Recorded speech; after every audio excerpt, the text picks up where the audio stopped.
Ayan, isang kolong-kolong po na mga puno na mga bougainvillea na talaga namang talaga namang ubod ng mahal. Ubod ng mahal. Kasi po malalaki siya. Parang matanda ng puno tapos pinutol. Tapos nagsanga ulit. Kaya ang dating kakaibang halaga. Kapag nakakita po kayo ng malalaking puno na ganyan, tapos ginraff, talagang iba po ang presyohan. Kasi matanda na siya. Tapos, malalaki na. Yan, ganyan po yung mga karaniwang nabibili ko ngayon. Basta po, huwag kang magtitipid sa halaga.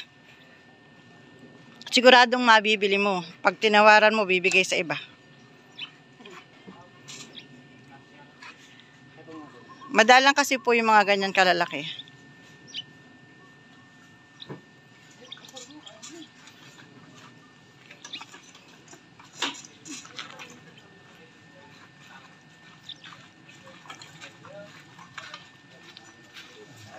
Yan, talaga namang naglalakihan.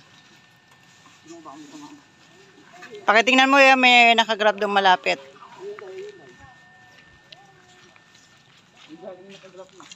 Di baling alapang kapalit yan.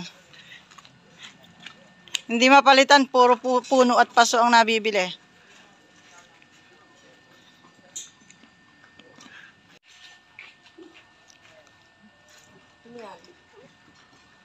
Macho na si Tito Glenn, no? Patingin kuya, patingin. Ganda. Sige. Napapogi mo na.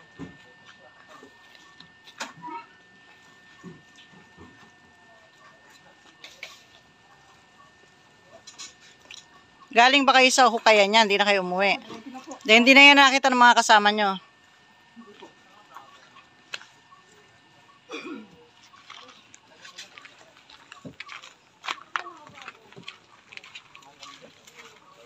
Ayan, dito po nilalagay sa ilalim ng mangga. Puno na po ako sa napakalalaking mga puno ng bougainvillea na iba't iba ang korte. Iba't ibang laki.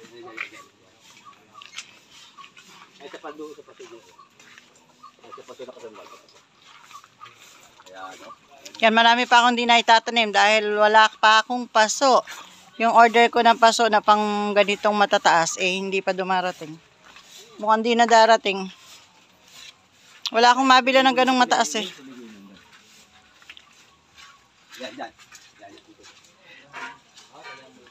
Pero ito, pwede pang dasog, patungan to. Papunta dito. Masikip na Ayun pa yung mga nagrap na ni Glenn. Iaayos mo bukas, Kailan natin tatanim yan? Bukas ng hapon pagdating ko. May yung po, ma'am, pagka may paso tayo. Darating mamaya, yung paso. Yung deliver ng paso. Isang elf din yun. Yes po, ma'am. Sige. Pwede. Wala nang paso, pati octagon wala na, Wala na po, ma'am. Yun lang malaki natin siya dyan. Yung nitrogen na mababa. Ayan, talaga naman pong hindi biro-biro ang pamumuhunan sa ganitong klaseng hanap buhay. Ibang klase ang presyo ng mga malalaking puno at ibang klase rin ang presyo ng malalaking paso. Hindi naman ako mayaman. Ano lang po, niro-roll lang yung pinagbilan. Ito pa, madami pa ako naka-stock dito. Ang ganitong paso po ang hinihintay ko, yung maker ko nito. Kaso, nagtatagal.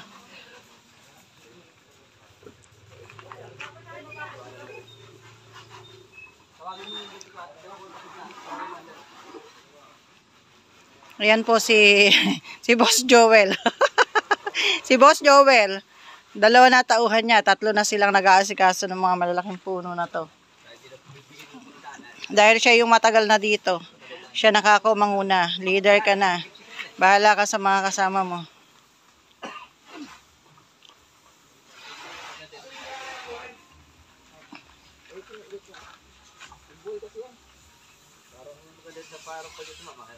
Oo. Ay, meron tayo dining ano paso. Maganda dyan. Oh, yun ako nakita ko naman. Asan? Yung parang pag gano'n. Oo, doon. Bagay yan.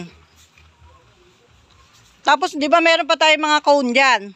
Yung cone, yun yung nakalagay na yun. Lagay mo na sa cone yun. Yung nasa tabi ng pader na yun, ng mga straight lang, ng mga cuttings yata yun. Yung iba nun parang putulan niya. Ayun, oo. Lagay mo na doon sa cone. Nagtatagal eh.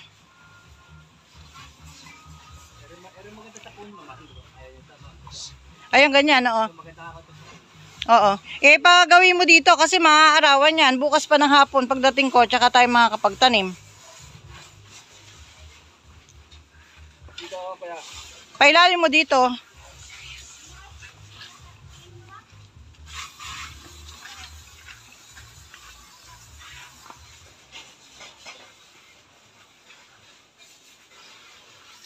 Maganda yan, kaso nagtatagal na doon yung mga ano na yun eh. Pero ito, mabiling buhay ito. Parang buhay talaga siya. Sariwa. Eh, yun namang dati natin nabuhayin eh. Kaya naman, matataas naman yun. Sabay, may mababa rin doon. Mm. Kaya pagka sa kuno naman, matataas yun. Alanganin sa kuno natin na doon. Hindi, pagka ginrap, Ay, bababa. puputulan.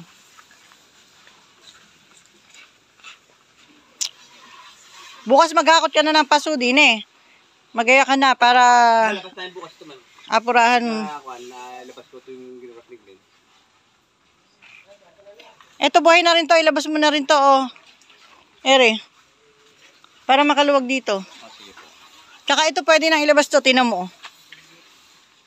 May mga ano na. May mga buhay na. Yan, pwede na sa araw yan. Para makaluwag tayo dito. Tingnan mo pa yung sa gawin doon, yung nilagay mo sa kawa na yon, yung kasamahan nito. O meron na ring ano. Yung parang malaki na yun, ma'am? Oo. Mabubuhay na yon. Na makaluwag dito. Saan natin po pwesto yun, ma'am? Sa bukid din. Sa bukid. Basta hilera mo, hilera doon. Kahit igitna mo sa pagitan ng dalawa yung ano. Di ba may dalawang ano na doon sa gitna? Basta pagpatok na bukas, sila unahin natin itong para makaluwag pag dumating yung paso. Ay, hindi, darating din nga yung hapon yung paso eh.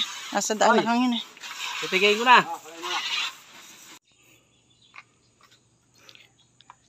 Ayan, ito po at nakatanim na yung mga dineliver sa atin na malalaking puno ng bougainvillea.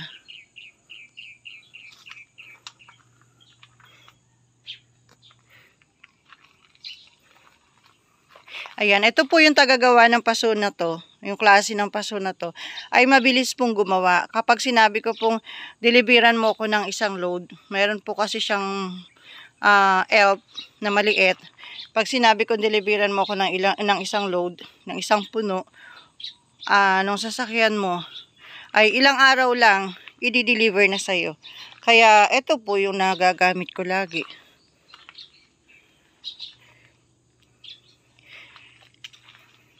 Dumarating sa oras ng pangangailangan, ganun. Sobra-sobra pa yung dinideliver po niya. Sobra pa sa panggamit ko na kailangan. Ayan, ito po yung maliit niya na octagon pot. Ayan, ang laki po nung mababa na puno na itinanim namin dyan. Ito, dahil matagal na nakabaon sa buhangin at naghihintay nga ng paso, late na nung mag-decide ako na itong klaseng paso na to gamitin ko. Kaya tumubo na sa pagkakabaon sa buhangin. Ganun po kasi pagka bumili ko ng puno at wala pa akong pasong paglalagyan, binabaon muna namin sa buhangin. So, ayan po. Ito yung mga bagong bili natin. Ayan. Then, ito pa.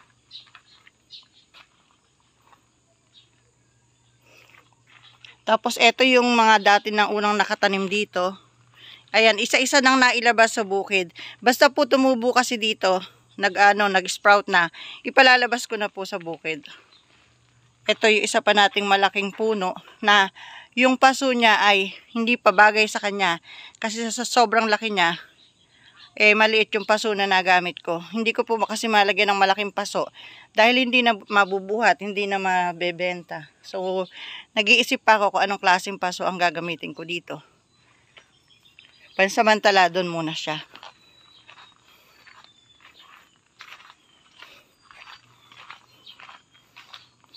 Ayan. At syempre, hindi lang naman po puro malalaki ang ating puno ng bougainvillea na ginagrap. Meron din po tayong mga maliliit. Katulad po niyan. Ayan, ito yung sinasabi ko na cone pot. Ito ang ganda nito. Ayan, buhay na rin. Lalabas na rin sa bukid dyan. Ito po yung cone. Courting ano siya, cone. So, ayan po. Meron din tayong maliliit na ganyan. Meron tayong magagandang mga RS or rootstock na nakatanim sa cone. Hindi lang puro malalaking puno ng bougainvillea ang meron tayo. Siyempre, kapag malaki ang budget, malaking puno ang bibilin. Kapag tipid lang yung budget, tight ang budget, sa maliliit lang tayo. So, meron po tayong pang malaki yung budget at yung pang tight ang budget. Yan. Next vlog po natin ay pakikita ko sa inyo yung ating mga nakatanim na dito sa ganitong paso or sa ganitong cone pot. Ito po. Ito po kasama rin nung dineliver sa atin na yan na mga RS o puno ng bougainvillea. Kasama rin itong maliliit na to. So malakit maliit po yung dineliver sa atin na yan. Ayan. At narito pa rin po yung iba pa sa mga tinabunan lang ng buhangin dito na naghihintay pa ng paso. Ayan, madami pa tayong tanimin dyan. Ang dami. Grabe. And then, eto pa yung mga paso na natira natin. Ayan. Madami pang natira na octagon pot. Para sa mga susunod na mabibili naman ating puno yun. Tapos yung mga maliliit natin, eto. Kagagrap lang nung iba. Ito po yung mga tinatawag na exposed root. Ayan. Ayan.